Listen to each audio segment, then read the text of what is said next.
Hello everyone, Enhar here. Today I will be doing something brand new, which is the Club Penguin speedrunning recap. Now normally there isn't much to report, but January 2026 has been one of the most active months of the game in several years, so I thought this required a more special coverage. Also because I saw the Undertale recap, which I thought was pretty cool. So let us start. The series of news begins with FKF, a new runner from Brazil, which decided to submit a new run of 50 stamps, which led to a series of events. You will see later that most of the events in this month happened because of this, as unrelated as they may seem. FKF is a first-time speedrunner, but he used to be part of a Discord server that hosted tournaments and leaderboards for the game, so he already had some good experience with playing Club Penguin. He submitted the at the time new world record for 50 stamps with a time of 9:15, which improved the previous record by over a minute. 50 stamps is a category that had been long forgotten and people haven't really cared much about it in several years. And even on its glory years, there weren't many people running it. Luckily, this was about to change for a little bit. Because 50 stamps was previously played on CPS, which used features from 2010 Club Penguin, and it is now played in the 2017 version in Wallow Forever, this opened up doors to many new strats. This is how Farzaku, the person who FKF beat, had secured the record previously. But now with his record beaten, Farzaku made a return to the game. Farzaku is also another Brazilian who was in the middle of a 300-hour plus subathon, and he decided to go back to playing 50 stamps, going for the record.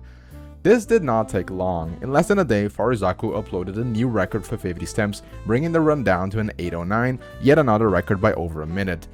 Farzaku, however, wasn't playing again only for the record. He actually submitted the 100 stamps run to a Brazilian marathon that was being held by LD Speedruns, a Brazilian streamer. Once the 50 stamps run was beaten, he came back to beat it, but also went on to make a new route for 100 stamps, which was another category that hadn't been touched in a long time and still had lots of potential for new routes. Nevertheless, Farzaku beat the record by 8 minutes, getting a time of around 40 minutes in 100 stamps, beating the previous record from 2022 by Supermanover, who had a time of 48 minutes. And then he got to show off the run for the marathon, which I also helped commentate. Unfortunately, the run was done in Portuguese, but the link will be on the description anyways. After Farzaku's marathon run, I myself decided to make a comeback to this game. I used to be the main 50 stamps runner back in the day, and with all the new Brazilians around, I also had to update my run, as I'm also a Brazilian. So I did a run using the new routes and eventually beat the record with a time of 7:51, improving the record by 18 seconds. After these runs, a new version of Wallow Forever was released, which fixed a few bugs regarding 50 stamps, and that allowed for an even better route, so the records were about to go down a bit faster.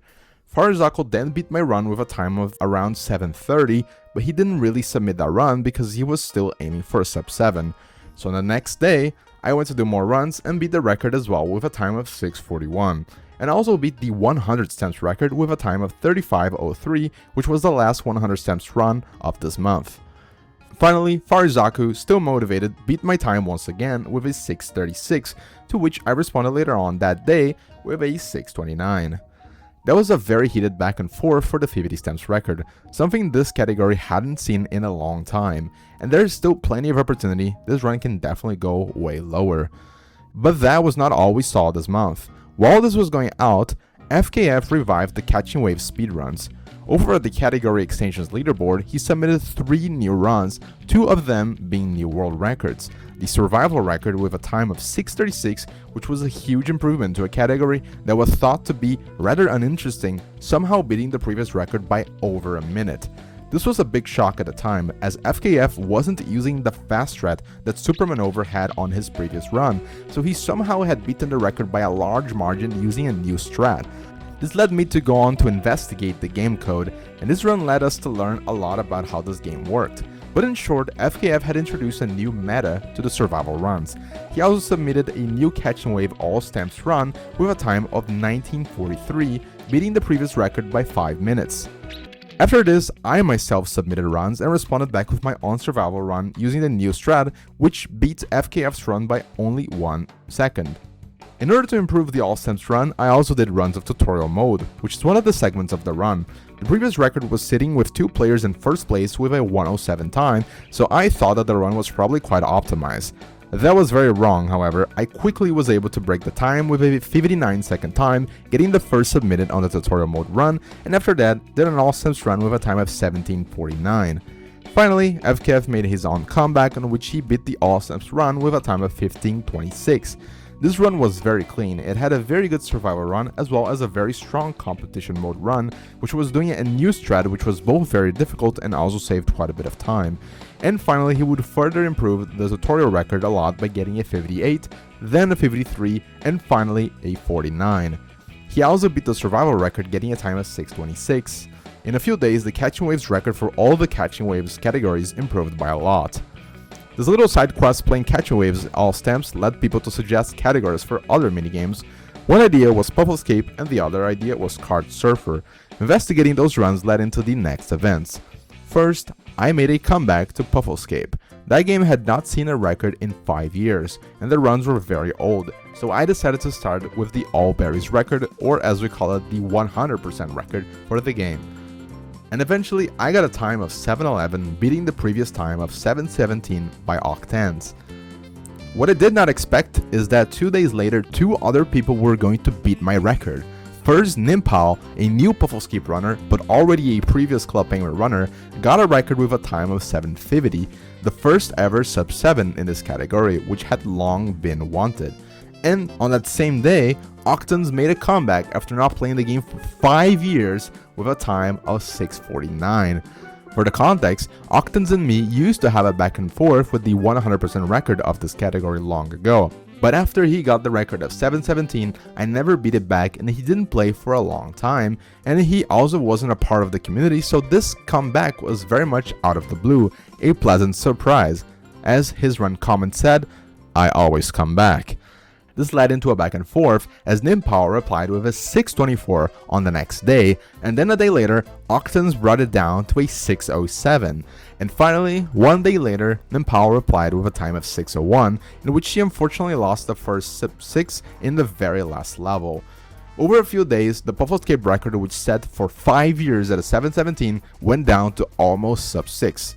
2 new runners not only finally got much better runs with less devs, but also managed to introduce a few new strats which made it possible for the time to go this low.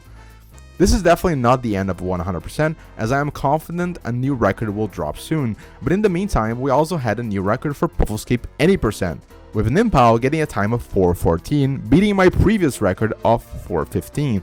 And then, in a surprising turn of events, Octans, who had never done runs of any percent, finally decides to run it, featuring a completely new strat on level 6, managed to get a run time of 3:49, a quite impressive time, and first sub-4 on this category.